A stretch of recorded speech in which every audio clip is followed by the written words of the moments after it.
अपहरण केलं होतं. मत्सरी शेजाऱ्याने कुत्र्याला सापडलेला खजिना सर्वांसमोर उघडला आणि तो सोन्याऐवजी वाळूने भरलेला दिसला. हे कसं काय घडलं? हे तर शक्य नाहीये. हे खूप चुकीचं आहे. तू चोरी केली आहेस. आता तू आमचा शेजारी नाहीयेस. आत्ताच हे गाव सोडून निघून जा. मत्सरी शेजाऱ्याने मान खाली घातली आणि लाजत गाव सोडलं. मला माहितीये की तुम्ही चांगले लोक आहात. काळजी करू नका.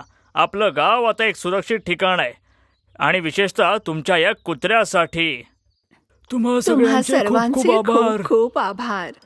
हे सर्व घडल्यानंतर सर्वांना मॅक्स अधिक आवडू लागला, कारण तो खूप आनंदी आणि प्रेमळ होता. तू किती गोड आहेस लहानशा कुत्र्या, माझ्या सोन्या.